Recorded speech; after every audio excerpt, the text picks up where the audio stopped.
Ready. নমস্কার। আজও আমাদের কোর্টে মামলা লিস্টেড ছিল, কিন্তু শুনানিটা হয়নি। সেটা একটা রহস্যজনক ব্যাপার হয়ে উঠেছে। তার থেকে জরুরি একটা কথা আমি বলতে চাই।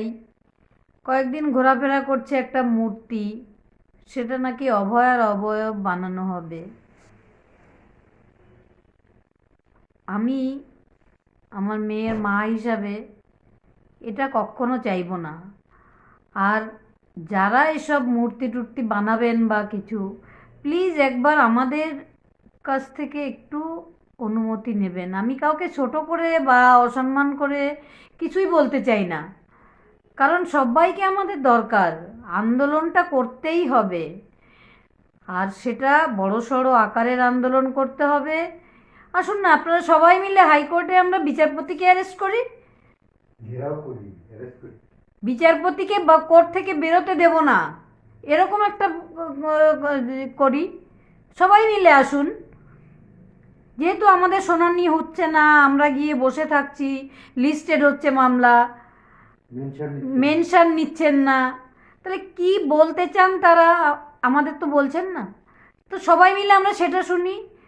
মূর্তিটা তো আমাদের জরুরি নয়। আমরা যখন আন্দোলনে নেমেছিলাম সবাই, তখন তো সবাই বিচার বিচারের জন্য আমরা লড়াইতে নেমেছিলাম। এখন কেন সেটা বিভক্ত হচ্ছে? কেন আমরা একত্রিত হতে পারছি না? আর সব থেকে দুঃখের বিষয়, যে যা খুশি সে তাই করছে।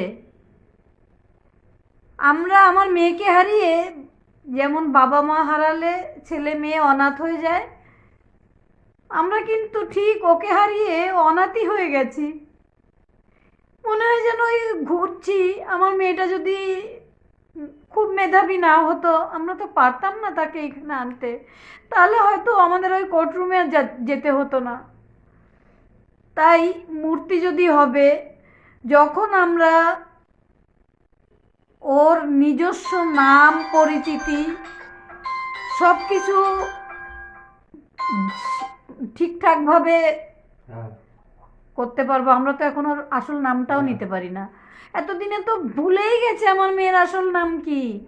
এটা তো চায়নি আমার মেয়ে কখনো। সব সময় এত কষ্ট সে করতো যে আমার নামের পরে যেন অনেক ডিগ্রি থাকে মা, আমি যেন অনেক বড় ডাক্তার হতে পারি।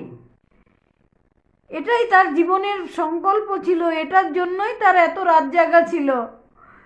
সেটা আমরা ভুলি কেমন করে বলুন তো? তাই আগে আমাদের বিচার, তারপরে তার অন্য কোনো মূর্তি নয়, তার নিজের অবয়ব। আর বসবে সেটা আরজি করে, ওই ক্রাই অফ দ্য অন নয়। সেখানে তার সুন্দর মূর্তি, যেমন ফুটফুটে মেয়েটা আমার ছিল, ওরকম মূর্তি আরজি করে বসবে। তারপরে বসবে আমাদের বাড়ির গেটে, বানাবো আমরা একটা সেখানে। তারপরে যেখানে আপনারা চান সেখানে বানাবেন, কিন্তু ওইসব মূর্তি নয়। ডক্টর মৌমিতা দেবনাথ ছিল, সে আমার মধ্যে আছে, এবং যারা আন্দোলন করছেন সবার মধ্যে সে ছড়িয়ে আছে, এবং সে থাকবে, আজীবন পৃথিবীতে থাকবে। আমরা আমি মা হিসাবে আমার জীবন উৎসর্গ করে যাব আমার মেয়ের জন্য, এবং যা কিছু আমাদের সবই আমার মেয়ের, তার তার জন্যই উৎসর্গ করে যাব। প্লিজ এসব করবেন না আপনারা। এতে নিজেদের মধ্যেই একটা অরাজকতা সৃষ্টি হবে, আমরা আসলে অপরাধীর কাছে পৌঁছাতে পারবো না। তাই দলমত নির্বিশেষে সমস্ত শুভবুদ্ধি সম্পন্ন মানুষ আমার কথাটা একটু বোঝার চেষ্টা করুন প্লিজ। সবাই আমরা একত্রিত হয়ে, যেহেতু আমরা বিচারটা যাতে ছিনিয়ে আনতে পারি এবং তার নাম প্রতিষ্ঠিত, নিজের নাম ডক্টর মৌমিতা দেবনাথ প্রতিষ্ঠিত করতে পারি, সেই চেষ্টাটাই আগে করি, বাকি সব পরে হবে। নমস্কার।